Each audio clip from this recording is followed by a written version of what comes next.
There is common chatter on the watch forums, the YouTube comments, Instagram, meetups, you name it, that watch dealers are the reason that Rolex prices have gone crazy. Now, sure, Rolex prices have come down considerably from everything from the less common watches to kind of the main staple watches that everyone wants, right? Think the Daytona, think the Sub, think, the Hulk, the Bluesy, you name it.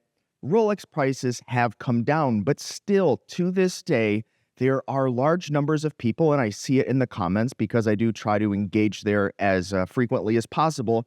But people, collectors namely, seem to feel not only mistreated by Rolex as a brand, but also from gray market dealers. Now, I'm not here to tell you that every gray market dealer is above board. Every gray market dealer has nothing to hide. I'm not here to tell you anything like that, nor am I here to tell you or defend really watch dealers in any kind of a way, because I myself haven't been a watch dealer since, almost 2 years at this point since I sold my shares in Del Rey Watch. I do have a platform, Chronograbs, where you can buy and sell watches at 0% commissions. There'll be a link in the description below where you can check that out. But this is in no way a video to really defend any kind of gray market dealers or anything like that.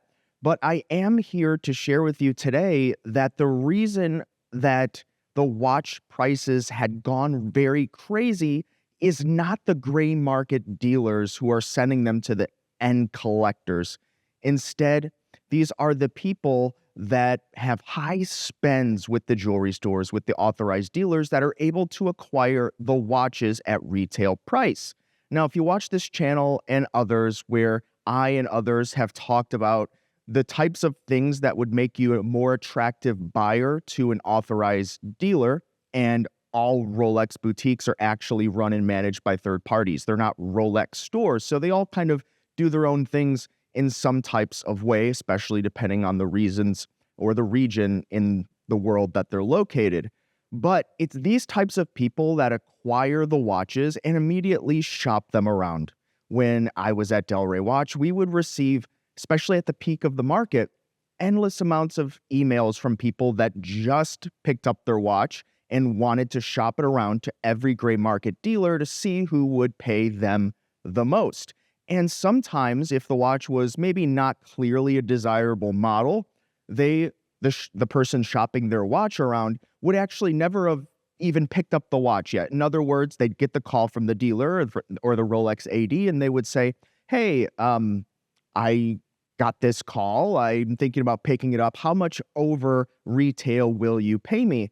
And it's common because watch dealers kind of talk with each other, and you kind of gauge market prices and pictures. Oh, hey, how much would you want this for? If one dealer doesn't want to stock the watch, maybe they'll see if, there's some type of buyer out there, right? Just to kind of get a feel for the market and see if there's any money to be made. And the reality is the gray market dealers have to pay, or the pre-owned dealers have to pay what the seller wants. And these types of people that would pick up the watch and, try to sell it for more, I can't blame them for wanting to turn a profit. But that's kind of really where the issue came from, is they'd pick up the watch and they'd shop it to every dealer and almost kind of carry out some kind of like distributed auction system where, these things were pretty quick to move. And if a dealer could stock the watch for a few $100 over what they had to pay for it, setting aside all their expenses and things, there's a decent chance they might stock it if either they think they have a customer for it, or if it's a watch that they historically move quickly in their inventory.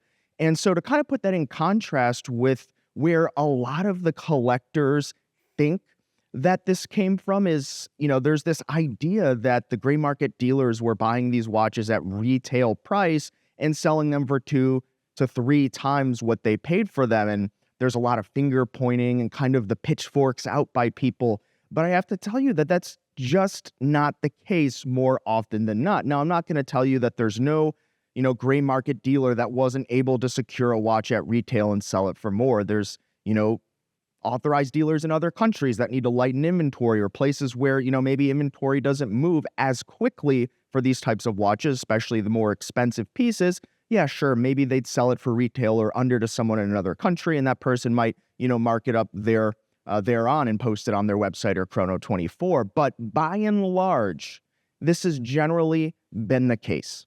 If a popular gray market seller had stocked a Rolex watch, or even today, especially if it's new box of papers, they're not getting it from the authorized dealer. The Rolex authorized dealers don't want these things to immediately get flipped. They try to vet the buyers because it looks very bad for Rolex. You think Rolex doesn't know that collectors don't like this? Do you think they don't know? Or do you think they just don't care? This is really more a function of really being able to control the watch for them after they sold it to the person. It's not like they're going to do a full background check and have you sign some type of, contract that says you won't sell it, like maybe you would find with, like Ferraris, right? I've heard that Ferraris, from people that I know that have them, have kind of like a similar process where, you have to promise to maybe not sell it for a year, or sometimes there's this right of refusal where, if you're going to sell it, you need to give the Ferrari dealership where you purchased it the first chance at buying it back. But this is not the case for Rolex watches. And so, sure, while I think it is somewhat fair to look at gray market dealers and say, hey, you're part of this,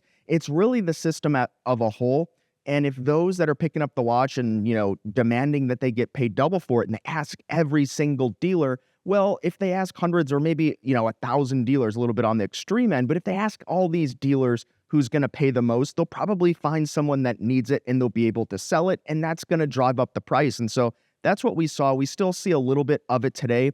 I'm kind of looking forward to the future where maybe this is not the situation. Hopefully, Rolex will produce more watches to be able to kind of keep up with demand.